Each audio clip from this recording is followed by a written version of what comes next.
सास का घूंघट पार्ट 3। अब तक हमने देखा कि देविका की हालत बहुत नाजुक है, लेकिन घर के आदमी उसे डॉक्टर के पास नहीं जाने दे रहे हैं और जोगिंदर ने घर के मेन गेट पर बहुत बड़ा ताला लगा दिया है। लेकिन देविका की सास विमला पहली बार घूंघट उठाकर समाज के बनाए नियम का उल्लंघन करती है और देविका की जान बचाने की कोशिश में जुट जाती है। मैं भी देखती हूँ मेरी बहू को डॉक्टर के पास जाने से कौन रोकता है। देखो सचिन के बापू, दरवाजे की चाबी दे दो मुझे। तुम्हारा दिमाग ठिकाने पर है, पहले सर पर पल्लू रखो और अंदर जाओ। आज तक मैंने आपका हर गलत फैसला सर झुकाकर स्वीकार कर लिया, लेकिन आज मैं आपकी एक बात नहीं सुनूंगी। मुझे मेरी बहू की किसी भी कीमत पर जान बचानी है। मुझे चाबी दे दीजिए। पिताजी, माँ ठीक बोल रही है, चाबी दे दीजिए ना, नहीं तो देविका नहीं बचेगी। देविका मरती है तो मर जाए, लेकिन यह दरवाज़ा नहीं खुलेगा। तुम सारी औरतों को इस देविका नाम की बीमारी ने पागल कर दिया है और इस बीमारी का अच्छी तरह से इलाज करना आता है मुझे। वीना बेटी, सुजाता बहू, जाओ अंदर से देविका को लेकर आओ। विमला ये बोलकर अपने पति के हाथ से चाबी छीन लेती है। तभी महेंद्र विमला का हाथ पकड़कर चाबी विमला से छीन लेता है। भाभी, घर के मर्दों से टक्कर लेकर आप अच्छा नहीं कर रही हो। ये इस घर के संस्कार नहीं है। महेंद्र की बात सुनकर कम्मू अपने पति के हाथ से चाबी छीनकर कहती है, इस घर के संस्कार क्या है हम अच्छी तरह से जान गए हैं। आज इस घर का दरवाज़ा खुलकर रहेगा और देविका डॉक्टर के पास जाकर रहेगी। भाभी, ये लो दरवाज़ा खोलो। विमला ताला खोल देती है। तभी वीना और सुजाता देविका को लेकर आ जाती हैं। घर की सारी औरतें देविका को लेकर घर से जा रही होती है कि तभी सुजाता का पति मोहन उससे कहता है, सुजाता, तुम देविका को लेकर इस घर से निकल तो रही हो, लेकिन याद रखना, अगर तुमने एक कदम भी बाहर निकाला तो वापस इस घर में मत आना। मैं देविका के साथ अस्पताल भी जाऊंगी और वापस इस घर में भी आऊंगी। देखती हूँ कौन रोकता है मुझे। देखता हूँ कैसे इस घर के अंदर कदम रखती हो और कौन तुम्हारी मदद करता है। कानून मेरी मदद करेगा और कारट के दरवाजे हर नागरिक के लिए खुले हैं। मोहन को अपनी पत्नी से इस तरह बात करता देख कल्याण वीना से कहता है, वीना, तुमने देविका का साथ देकर अच्छा नहीं किया। अगर तुम अभी भी इसके साथ गई तो अपना और मेरा रिश्ता खत्म समझना। मुझे कोई फर्क नहीं पड़ता। तुमने आज तक किया ही क्या है मेरे लिए। तुम खुद घर जमाई बनकर मेरे घर में रह रहे हो।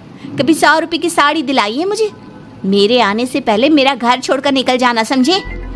ये बोलकर वीना और घर की सभी औरतें देविका को अपने साथ अस्पताल ले जाती है। वहाँ जाने के बाद डॉक्टर जल्दी से देविका का चेकअप करता है।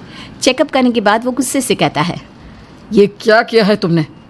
क्या हुआ डॉक्टर साहब? आपकी बहू की इतनी ज़्यादा हालत ख़राब है और उन्हें चोट भी लगी है, फिर भी आपने उन्हें हॉस्पिटल लाने में इतना लेट कर दिया। आपको 3 दिन पहले ही इन्हें हॉस्पिटल में एडमिट करवाना चाहिए था। हमसे गलती हो गई डॉक्टर साहब, लेकिन आप जल्दी कुछ करिए। हमारी बहू और उसके बच्चे को बचा लीजिए। देखिए, अभी कुछ भी कह पाना मुश्किल है। हम माँ और बच्चे में से किसी एक को ही बचा सकते हैं। आप सोच लो किसे बचाना है। डॉक्टर साहब, आप देविका को बचाइए, उससे कुछ नहीं होना चाहिए। देखिए, हमें देविका का ऑपरेशन करना पड़ेगा। आप इनके पति को बुलाइए, हमें कुछ पेपर पर साइन करवाने हैं। डॉक्टर की बात सुनकर सभी औरतें सोच में पड़ जाती हैं। तभी वीना कहती है, डॉक्टर साहब, इनके पति नहीं आ सकते। ये इनकी सास है विमला देवी, आप इनसे साइन करवा लीजिए। लेकिन पेशेंट की हालत इतनी नाजुक है, इनके पति है कहाँ?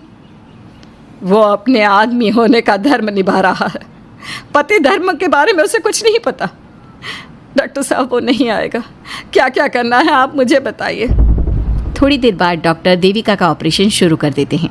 जब वो ऑपरेशन थिएटर से बाहर आते हैं तो कहते हैं, आप लोगों की किस्मत अच्छी है, देविका भी सुरक्षित है और उसका बच्चा भी। डॉक्टर, बेटा हुआ है या बेटी? बेटा हुआ है। सब लोग बहुत खुश होते हैं। कुछ दिन तक देविका उसी हॉस्पिटल में रहती है और उसके ससुराल की औरतों ने उसका बहुत ध्यान भी रखा। अब देविका कुछ हद तक ठीक हो गई। डॉक्टर ने देविका को घर जाने की इजाज़त दे दी, लेकिन सभी सोच में पड़ गए। हम भाभी को घर ले तो जाएं, लेकिन माँ, आपको घर का माहौल पता है ना। देविका भाभी अभी पूरी तरह से ठीक नहीं हुई। भाभी वहाँ आराम नहीं कर पाएंगी और पता नहीं घर के सारे आदमी हमारे साथ क्या करेंगे। माँ, क्या हम डॉक्टर से बात करके देविका को थोड़े दिन और यहाँ नहीं रख सकते? जब वो पूरी तरह से ठीक हो जाएगी तो उसे यहाँ से ले जाएंगे। ये बात सुनकर विमला सोच में पड़ जाती है। तभी कम्मो कहती है, तुम दोनों ठीक कह रही हो, मैं अभी डॉक्टर से बात कर लेती हूँ। कम्मो डॉक्टर से बात कर लेती है और देविका कुछ दिन में बिल्कुल ठीक हो जाती है। देविका अपने बच्चे को गोद में लिए बाकी औरतों के साथ अपने ससुराल जाती है, लेकिन घर के सभी आदमी उन्हें दरवाजे पर ही रोक देते हैं। खबरदार, तुम में से कोई भी औरत अगर घर के भीतर घुसी, अगर तुम घर में कदम रखोगी तो घर अपवित्र हो जाएगा। घर हमारे कदम रखने से अपवित्र नहीं होगा, बल्कि आपकी गंदी सोच की वजह से घर क्या, अरे पूरा समाज अपवित्र हो रहा है। सुजाता, मैंने मना किया था ना घर से बाहर जाने के लिए। अब एक काम कर, जैसे यहाँ आई है वैसे ही यहाँ से सीधा अपने मायके लौट जा। क्यों जी, क्यों चली जाऊँ मैं अपने मायके? मैं जब तक चाहूँ यहाँ रह सकती हूँ। अगर आपने मुझे इस घर में आने से रोका तो मैं आपकी पुलिस में शिकायत कर दूँगी। वीना, इन सब की तरह तुम्हारा भी दिमाग खराब हो गया है। अब मैं तुम्हें बिल्कुल बर्दाश्त नहीं करूँगा। तुम्हें ऐसी सज़ा दूंगा कि तुम याद रखोगी। सजा बाद में देना, पहले मेरे घर से बाहर निकलो। खुद पूरी जिंदगी में एक घर नहीं खरीद पाए और मुझे सबक सिखाने की बात बोल रहे हो। देखो वीना, तुम इस घर की बेटी ज़रूर हो, लेकिन कल्याण इस घर में ही रहेगा।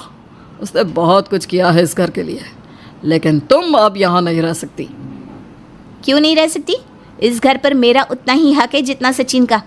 देश के कानून ने मुझे ये हक दिया है। अगर मैं चाहूँ तो कोर्ट का सहारा लेकर इस जायदाद का आधा हिस्सा ले सकती हूँ। और हाँ कल्याण, तुमसे तलाक भी ले सकती हूँ। वीना, देविका के साथ रह रहकर तुम्हारा दिमाग भी खराब हो गया है। और कम्मो, मैंने तुमसे कितना मना किया, घर से बाहर मत जाओ, देविका की मदद मत करो, लेकिन तुमने मेरी एक नहीं सुनी। अब तुम इस घर से और मेरी ज़िंदगी से चली जाओ। ये कदम उठाकर तुमने बिल्कुल अच्छा नहीं किया। ये कदम तो मुझे उस समय उठाना चाहिए था जब मैं माँ बनने वाली थी। आपके झूठे अहंकार और गलत नियमों की वजह से मैंने अपने 2 बच्चे खो दिए। अगर उस समय मैं दाई अम्मा से इलाज ना कराती और हॉस्पिटल चली जाती तो सचिन के बराबर मेरे भी 2 बेटे होते। सभी पति इस बात पर अड़े हुए थे कि वो अपनी अपनी पत्नियों को घर के अंदर नहीं आने देंगे। देविका बहुत देर तक सबकी बातें सुनती रही। फिर उसने अपने पति से कहा, सचिन, तुम्हारे घर के आदमियों की बात तो मैंने सुन ली, अब तुम बताओ तुम्हारा क्या फैसला है? देविका, मुझे माफ़ कर दो, मैं तुम्हारे लिए कुछ नहीं कर सकता, मैं मजबूर हूँ। मुझे पता था सचिन, तुम्हारा यही जवाब होगा। मुझे अपने आप पर हैरानी है कि मैंने बिना रीढ़ की हड्डी वाले आदमी से प्यार ही क्यों किया, शादी क्यों की। अब मैं आप सबसे बस आखिरी बार पूछ रही हूँ, तुम हमें अंदर आने दे रहे हो या नहीं, या मैं पुलिस को फ़ोन करूँ? देविका, आज तक हमारे गांव में पुलिस ने कभी कदम नहीं रखा और तू हमारे घर के दरवाजे पर पुलिस को लेकर आएगी? तेरी हिम्मत कैसे हुई ये बात करने की? आज तक इन औरतों ने घर से बाहर कदम नहीं निकाला था और 2-4 दिन में तूने इन सबको इनके अधिकार भी याद करा दिए। अब तो तुम बिल्कुल इस घर में नहीं आ सकते। घर की औरतें घर के बाहर खड़ी थी और घर के आदमी घर के दरवाजे पर। उनकी लड़ाई देखकर पूरा गांव इकट्ठा हो गया। देविका को अस्पताल पहुंचाकर घर की औरतों ने काम तो अच्छा किया। इस काम से देविका और उसके बच्चे की जान भी बच गई, लेकिन इनकी जान बचाने की कीमत घर की औरतों को कैसे चुकानी होगी, इसके लिए आपको आने वाला एपिसोड देखना होगा। और हमारे प्यारे दर्शकों, हमें कमेंट करके ज़रूर बताइए कि देविका के साथ बाकी औरतों को क्या करना चाहिए।